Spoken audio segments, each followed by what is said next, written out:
예수께서 이 땅에 오신 목적, 그 목적은 곧 십자가를 지시기 위함이었습니다.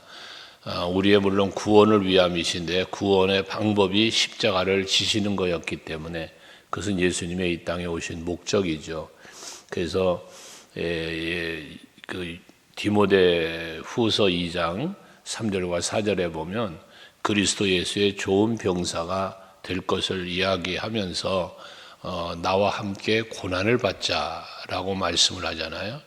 그 함께 고난을 받는다는 의미는 물론 십자가를 지는 의미죠. 누구든지 나를 따라오려거든 자기를 부인하고 자기 십자가를 지고 따라오라고 하시니까 십자가 짐을 말씀하는데 그 십자가를 생각할 때 이 십자가는 예수님에게는 고난이라는 의미보다 예수님의 사명이었다고 말씀을 드린 바 있잖아요.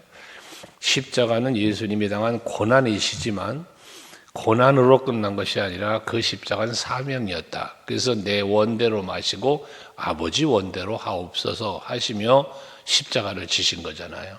그러니까 나와 함께 고난을 받으라 라고 말할 때 우리가 받아야 할 고난은 뭐냐? 사명 감당이라는 것입니다. 오늘 예수께서 그 사명을 감당하시는 사역을 감당하시는 길을 가는 중에 지금 가룟 유다의 배신을 지금 당하게 되시는 거잖아요. 그래서 31절에 지금 인자가 영광을 받았고라고 하는 지금은 뭐냐? 가룟 유다의 마음에 마귀가 예수님을 팔려는 생각을 넣어줬고 이제는 아예 마귀가 그 안에 들어갔다 그랬잖아요. 그러고선 예수님과 함께 지금 마지막 만찬을 하는 자리였는데 그 자리를 떠나서 나갔다는 거예요. 이 때를 보고 이게 뭐합니까? 예수께서 그에게 하신 말씀이 27절에서 네가 하는 일을 속히 해라. 네가 하는 일, 유다가 하는 일이 뭐예요? 예수 팔아먹는 일, 배신하는 일이죠. 그러니까 바론 유다가 마음에 사탄이 들어가서 이제 떠나갔단 말이에요. 그 일을 속히 하러 간 거예요. 그게 바로 지금인 겁니다. 그러니까 가룟 유다가 그 하는 일을 시작한 이때에 이미 예수님은 영광을 받으셨다는 이야기를 하는 거예요. 여기서 받는 그런 영광은 뭐냐? 기뻐하고 즐겁고 행복한 일인데 결과적으로 보면 예수님이 죽음의 길을 걸어가는 시작이었다는 것입니다. 이 말씀의 의미 속에서 예수님의 십자가는 사명이었고 우리의 구원을 위하여 그 길을 기쁨으로 가셨다는 거예요. 영광으로 가셨다는 거예요. 십자가의 죽음을. 그런데 인자가 영광을 받았을 뿐만 아니라 하나님도 인자로 말미암아 영광을 받으셨다라고 말씀을 합니다. 왜? 하나님의 뜻이 이루어지는 거니까. 그래서 여러분들이 하나님께 영광을 돌린다는 영광의 표현을 많이 하는데 그것은 궁극적으로 뭐냐? 하나님의 뜻을 이루어 드릴 때 우리가 하나님께 영광 돌리는 거예요. 내가 하고 싶은 일을 막 해가지고 주의 일을 내가 많이 했다 하나님께 영광이 아니라 하나님이 뜻이 이루어지는 거란 말이에요. 하나님이 내가 하는 일들을 기뻐하시는 거단 말이에요. 그게 영광 돌리는 거예요. 그래서 하나님 앞에 순종하는 것, 말씀에 순종하는 것, 성령의 감동에 이끌리는 것, 이 모든 것들이 다 하나님의 영광을 위하여 사는 길이 되는 것입니다. 그래서 가룟 유다가 지금 예수님을 배신하려고 나아간 그것들 통해서 예수님이 영광 받으시고 하나님이 영광을 받으셨다는 거예요. 그러면서 32절에 만일 하나님이 그로 말미암아 영광을 받으셨으면 하나님도 자기로 말미암아 그에게 영광을 주시리니 곧 주시리라 라고 말씀합니다. 여기서 그는 가룟 유다가 아니고 여기서 그는 예수를 말하는 거예요. 하나님께서 예수 그리스도를 통하여 영광을 받으신단 말이지. 왜? 하나님의 계획과 뜻을 이루시는 거니까. 그 십자가를 통하여 저와 여러분의 구원을 이루시니 그 영광이 하나님이 받으신다는 거거든요. 그 영광을 받으신 아버지께서 그에게도 영광을 주신다. 예수가 받으실 영광이죠. 예수님의 십자가의 죽으심은 예수님에게는 고통이었어요. 고난이었어요. 얼마나 힘든 고난을 당하셨습니까? 그 십자가의 죽음을 통하여 하나님이 영광을 받으셨는데 그에게 영광을 주시는 영광은 뭐냐? 부활의 영광이에요. 하늘의 오름의 영광인 것입니다. 이제 여러분들도 마찬가지예요. 여러분들이 살아가는 신앙생활 속에서 예배를 통하여 헌신을 통하여 여러 가지 주의 뜻을 이루어감을 통하여 하나님께 영광을 돌리시면 하나님은 여러분들에게 영광을 주신다는 거예요. 그래서 그 잠언 24장이죠. 잠언 22장 4절에 보면 겸손과 여호와를 경외함의 보상은 그러잖아요. 겸손은 하나님이 베푸시는 은혜를 받을 자예요. 교만한 자는 대적하고 물리치지만 겸손한 자에게 은혜 베푼다 그랬잖아요. 겸손이 하나님이 받으실 영광이에요. 또 여호와를 경외하는 것, 이것이 하나님께 영광을 돌리는 삶이에요. 아브라함이 이삭을 번제로 드리기까지 순종했을 때에 하나님께서 말씀하시잖아요. 내가 이제야 네가 여호와를 경외하는 줄을 알았다. 하나님을 경외하는 경외함의 표현이 순종이었다는 거죠. 그 순종의 내면 속에 뭐가 들어있습니까? 하나님을 사랑함이 들어있어요. 나를 사랑하는 자라면 내 계명을 지키는 자라야 한다. 하나님의 말씀대로 사는 사람이 하나님을 사랑하는 사람이라는 거예요. 그러니까 여호와를 경외함 속에는 사랑도 들어있고 순종도 들어있고 하나님을 두려워하는 마음도 들어있고 다 이 경외함 속에 있는 거거든요. 그 마음이 하나님께 영광 돌리는 삶을 살게 한단 말이에요. 그랬을 때에 하나님께서는 뭐라 그래요? 아까 잠언 22장 4절 말했지만 겸손과 여호와를 경외함의 보상이 뭐라 그래요? 보상이 영광, 재물과 영광과 생명이다라고 말씀을 해요. 그러니까 우리들이 살아가는 삶 속에서 하나님이 주시는 은혜가 뭐냐면 여호와를 경외하고 하나님께 영광을 돌리는 삶을 산 사람에게 베푸시는 은혜가 생명을 주시고 또 재물도 주시고 영광도 주신다는 거예요. 이게 바울이 말한 하나님의 나라에 나를 위하여 예비되어 있는 면류관이에요. 예수께서 말씀하시는 끝까지 견디는 자가 구원을 얻는데 구원 얻는 그에게 주시는 게 뭐예요? 이기는 자에게 주시는 면류관이 있다고 그랬잖아요. 생명의 관을 주리라. 여러분, 이게 바로 여러분이 받으실 영광입니다. 내가 하나님의 영광의 보호자 앞에 나아가는 것보다 더 큰 영광이 어디 있겠어요? 여러분들이 이 세상에 사는 동안에 하나님께 영광 돌리는 신앙생활을 하시면 반드시 하나님 여러분에게 영광을 주시는 거예요. 이게 받으신 분이 주시는 은혜도 있다는 것이죠. 그러면서 33절에는 작은 자들아 라고 말씀을 합니다. 여기 작은 자들은 제자들에게 일컬어 하는 말씀인데 이 작은 자는 무엇을 말하느냐? 믿음이 아직까지 부족하고 적은 그런 자들을 일컬어 말씀하는 거예요. 베드로가 물 위를 걸어가다가 빠져갈 때 믿음이 작은 자야 왜 의심했냐라는 말씀을 하시죠. 믿음이 작다. 온전한 믿음으로 서 있지 못하는 자를 일컬어 작은 자라는 표현을 했다고 말이에요. 우리 서강교회 성도 여러분들은 믿음이 작은 자가 아니라 믿음의 큰 자가 되시기를 바랍니다. 믿음의 부자예요. 이것이 여러분 하나님께 영광을 돌리는 삶의 힘이고 믿음이라는 것이. 그 믿음으로 하나님께 그 히브리서 11장에 말하는 것처럼 믿음이 없이는 하나님을 기쁘시게 못한다는 거예요. 그러니까 내 믿음이 견고한 믿음, 흔들리지 않는 믿음, 큰 믿음일수록 하나님을 더 크게 기쁘시게 해드릴 수 있는 거 아니겠어요? 그런데 지금 제자들에게 예수님은 뭐 작은 자들아 라고 말씀을 하고 있습니다. 내가 아직 잠시 너희와 함께 있겠노라. 이제 예수님 가야 돼요. 십자가에 죽으시고 하늘로 올라가셔야 되는데 그러나 아직 잠시 너희와 같이 있겠다라고 말씀을 하시면서 너희가 나를 찾을 것이나 유대인들에게 밀치게 말했던 것처럼 나를 만날 수 없어. 내가 가는 곳을 너희들은 올 수가 없어 라고 말한 것처럼 너희도 마찬가지라는 거예요. 그럼 예수님이 가는 곳을 올 수가 없다라고 하는 말씀을 하시는데 그러시면서 마태복음 16장에서 하신 말씀은 뭐예요? 너희가 만약 나를 따라오려면 자기를 부인하고 자기 십자가를 지고 나를 따라올 것이니라 그러잖아요. 그러니까 우리가 예수님이 가신 길을 지금 예수님이 너희는 따라올 수 없다라고 말씀하시는 이유가 뭡니까? 그 의미가 뭡니까?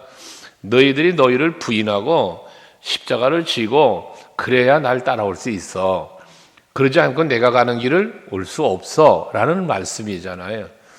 그 뒤에 베드로가 이제 고백하지만 여러분 이게 자기 부인하지 않고는 우리가 따라갈 수가 없는데 베드로는 어떻게 됐어요? 마지막 절에 보면 예수께서 너 닭이 울기 전에 나 3번 부인할 거야. 자기를 부인해야 되는데 예수를 부인한단 말이에요. 이게 예수를 온전히 따라가지 못하는 삶을 원인이 되는 것들이에요. 근데 나중에 사도행전에 가서 보면 2장의 마가다락방에서 성령을 받고 나니까 그때부터는 어떻게 됩니까? 나를 부인하고 예수를 시인하고 예수를 증거하는 증인의 삶으로 바뀌죠. 이게 중요한 거예요. 그러니까 여러분들이 신앙생활 하시면서 예수님이 가신 그 길을 나도 따라가겠다. 갈보리 십자가에 주님을 바라볼 때 우리 찬양하고 고백하면서 나도 십자가 지고 주를 따라가겠다라는 찬양의 고백을 우리가 하는데요. 여러분들 따라가는 길은 단 거 없어요. 내 자기 부인이 이루어져야 돼요. 내가 지어야 할 사명의 십자가를 감당해야 되는 거예요. 그게 따라가는 거예요. 그런데 우리는 자꾸 뭐 합니까? 자기 부인하면서 내가 지어야 할 십자가를 지어야만 jorgin가 신기를 가는 건데도 우리는 이 십자가의 짐이 사명의 짐이 직분의 짐이 무겁다고 자꾸 벗어 던지려고만 한단 말이에요. 그러니까 못 따라가는 거예요. 여러분들 예수님을 따라가기 위해서 우리는 항상 십자가를 져야 되는데 그 십자가를 예수님은 무엇으로 말씀해 주고 있냐면 34절과 35절에 말씀을 하는데 내가 새 계명을 너에게 준다는 거예요. 율법의 계명이 아니라 새 계명. 이 새 계명을 말씀하면서 서로 사랑하라. 내가 너희를 사랑한 것 같이 너희도 서로 사랑을 해라. 사랑을 말씀을 해요. 그러면서 너희가 서로 사랑하면 새 계명 주는 것처럼 내가 너희를 사랑하는 것 같이 너희가 서로 사랑하면 이로써 모든 사람이 너희가 내 제자인 줄 알리라 라고 말씀을 해요. 여기서 첫째 생각할 게 뭐냐? 내가 너희를 사랑한 것 같이라는 거예요. 내가 너희를 사랑한 것 같이 너희도 서로 사랑하는데 예수께서 우리를 사랑한 사랑이 뭡니까? 첫째, 높은 보좌를 버리고 이 땅에 오셨다는 거예요. 본체 하나님이신데도 불구하고 하나님과 동등됨을 취할 것이 아니고 종의 형체를 가져서 우리 인간의 몸을 입고 이 땅에 오셨다. 낮은 자의 자리로 오셨다는 거예요. 그러면 우리가 예수님이 사랑한 것처럼 사랑하려면 먼저 뭐가 해야 된다? 내가 낮아져야 된다는 거예요. 근데 우리의 인생사가 그렇고 신앙생활도 마찬가지, 교회생활도 마찬가지인데 낮아지려고 하질 않아요. 반대로 높아지려고 해요.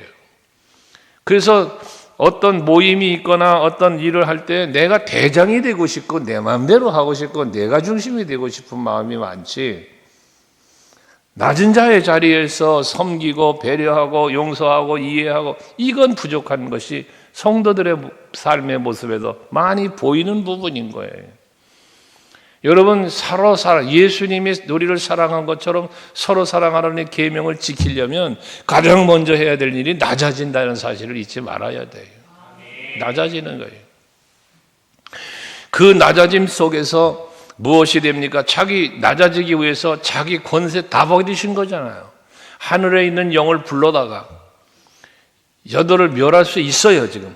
하지만 안 하신다는 거잖아요. 왜? 그게 하나님 뜻이기 때문에. 그러니까 내 원대로 마시고 아버지 원대로 하옵소서. 이게 여러분, 이게 사랑이에요. 여러분 말씀하신 거예요. 새 계명 주신 거잖아요. 내가 너희를 사랑한 것처럼 너희도 서로 사랑하라 명령을 하신 거잖아요.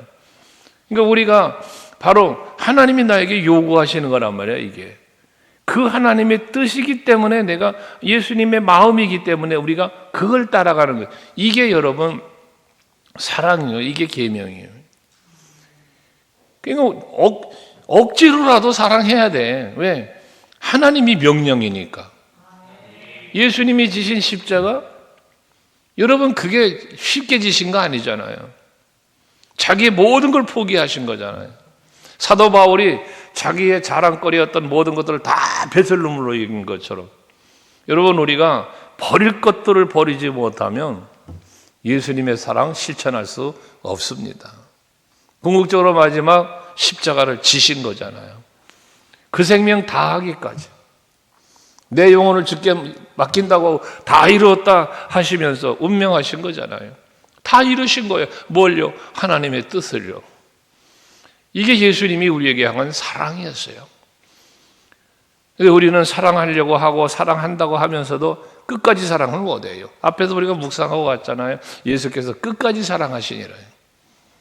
변함없는 사랑, 영원한 사랑, 포기하지 않는 사랑. 우린 그거예요.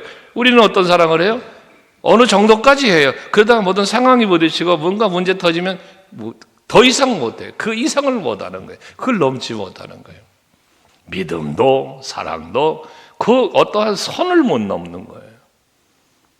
여러분들이 진정한 그리스도의 사랑의 실천자가 되려면 그 아웃라인이라고 정해진 어떤 인간의 한계, 이걸 넘어서야 되는데 이 한계를 넘어설 수 있는 힘은 인간의 의지 갖고 안 되는 거예요.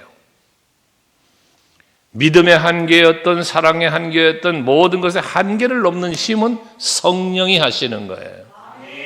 그러니까 힘으로도 아니고 능으로도 아니고 오직 하나님의 영으로 한다고 하잖아요. 예수님도 분명히 말씀하시잖아요. 제자들에게 약속한 성령을 받기 전에는 예루살렘 떠나지 말아라. 왜? 이 성령을 받아야 너희가 권능을 받고 라는 거예요. 여러분들 성령 받으셔야 돼요. 그래야 예수님 따라갈 수 있어요. 그래야 예수님처럼 우리도 살아갈 수가 있는 거예요. 그러면서 내가 너희를 사랑한 것 같이 사랑하라고 하면서 35절에 너희가 서로 사랑하면 이로써 모든 사람이 너희가 내 제자인 줄 알리라. 우리는 예수님의 제자 된다고 훈련도 하고 그러는데 여러분 진정한 제자가 되려면 예수 사랑 실천하는 사람이 될 때에 제자라고 인정받는다는 거예요. 사랑하며 사시기 바랍니다. 그래야 그리스도인이에요. 그래야. 그래서 세상 사람과는 달라야 돼요. 세상 사람들이 여러분을 바라볼 때 뭐라 표현할 수 없을 만큼 그래서 아니 어떻게 저렇게 이게 돼야 된단 말이에요. 그래서 얘기했잖아요. 우리 그리스도인들은 예수 믿는 사람이니까 그렇게 하는구나 이 소리 갖고 안 된다고 그랬죠. 예수 믿는 사람이니까 다르네 이 정도가 아니라 야 어떻게 예수를 믿는 사람이라고 할지라도 저렇게까지 하는가, 어떻게 저렇게까지 할 수 있나, 감동을 주는 거. 감동. 그 사도행전 교회에 어떤 역사가 일어납니까? 사람들에게 칭송을 받았다고 그래요. 칭송을. 그러니까 사람들이 칭송을 받으며 믿는 자의 무리들이 자꾸 몰려왔다는 거예요. 교회로. 여러분들이 여러분의 가정에서도 여러분 남편에게 아내에게 야, 이 사람 교회 가서 예배드리고 오더니 기도하고 오더니 달라졌어. 사람이 말하는 게 달라지고 행동하는 게 달라지고 달라진 거예요. 어떻게 이렇게 달라지나? 그러면 뭐합니까? 더 가서 기도해, 더 가서 예배해, 더 주의 일해. 왜? 달라지니까, 보기 좋아지니까. 그런데 예배드리며 기도하며 하면서도 달라지질 않는다면, 이 사랑이 없다면 이거는 잘못된 거다 말이에요. 여러분들이 정말 예수님, 정말 예수님 제자답다. 참 그리스도인답다. 참 여러분들 직분자답다. 이 소리를 들을 수 있는 신앙생활. 이걸 말하는 거예요, 예수님이. 그때 베드로가 묻습니다. 주여 어디 걸어가세요? 어딜 간다니까. 근데 그 가는 곳을 자기들은 못 따라오는 곳으로 간다니까 도대체 어딜 가냐는 거 아닙니까? 그때 예수님이 대답은 내가 가는 곳에 내가 지금은 따라올 수 없으나 후에는 따라올 거다. 지금은 왜 못 따라와요? 성령 받지 않았거든. 후에는 따라오는데 왜 후에는 따라올 수 있어? 성령을 마가다락방에 받았거든.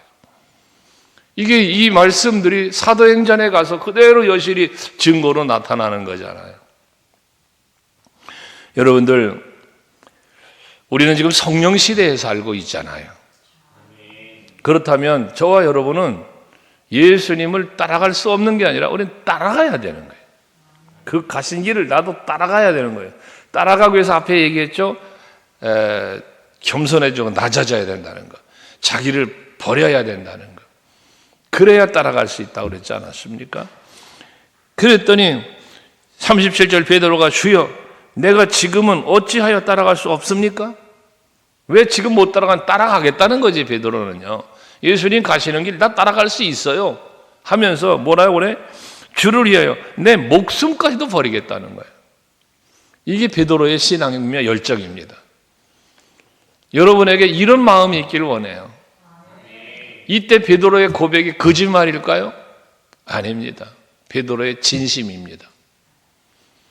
주는 그리스도이셔 살아계신 하나님의 아들입니다. 고백했던 베드로 진심입니다.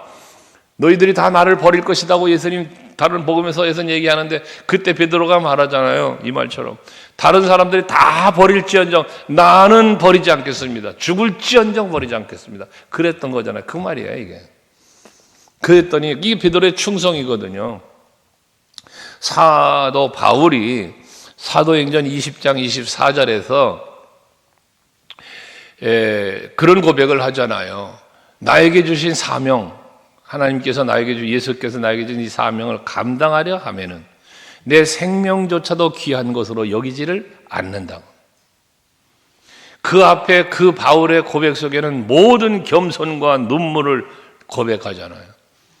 내게 주신 사명을 감당하기 위해서 수많은 눈물을 흘렸고 모든 것이 겸손함의 자리로 내려놓았고 이걸 고백하면서 고백한 게 이 사명을 감당하는 일에는 생명조차 귀한 것으로 여기지 않았다. 베드로가 지금 그 고백을 하는 거거든요.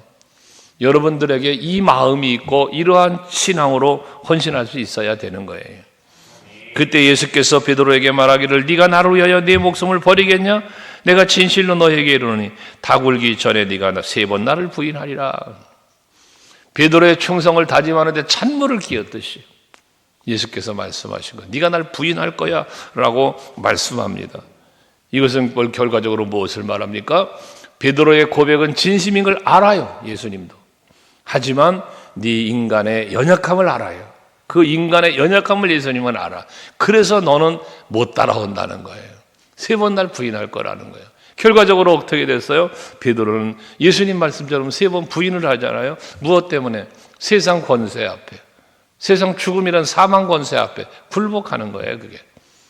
여러분 마찬가지입니다. 세상의 권세 앞에, 세상의 환경 앞에, 어떤 세상의 사망의 권세 앞에 우리는 흔들릴 수 있어요. 두려워할 수 있어요. 이것이 문제인 거예요. 그래서 이 사망의 권세 앞에서, 세상 권세 앞에서 내가 굴하지 않을 만한 신앙, 그 강하고 담대한 신앙이 여러분에게 있을 때 다니엘처럼 그 친구들처럼 말입니다. 그때에 여러분들은 믿음을 지킬 수가 있고 여러분들이 고백한 대로, 여러분들이 아멘하는 대로 살아갈 수가 있는 거예요. 그런데 그 권세를 이길 힘이 없어 버리면, 세상 권세를 이길 힘이 없고 사망 권세를 이길 힘이 없으면 베드로처럼 3번 부인하는 자가 되고 마는 거예요. 상황 앞에 무너지는 거예요. 환경 앞에 무너지는 거예요. 사람 앞에서 무너지는 거예요. 2024년 한 해를 살아가시면서 여러분 세상 권세 이기시고 사망 권세 이기시고 그 이기신 예수님의 길을 따라가는 거예요. 뒤에 이제 나오겠죠. 너희가 세상에서 환난을 당하나 담대해라. 왜? 내가 세상을 이겨노라. 예수님이 이겨주신 것. 그래서 우리는 이겨놓고 싸운다는 거예요. 이겨놓고 싸운다. 예수 이름으로 이기는 거예요. 나를 사랑하시로 말미암아 넉넉히 이기는 거예요. 이런 아름다운 신앙의 고백이 여러분에게 있기를 제 이름으로 축원합니다. 기도하겠습니다.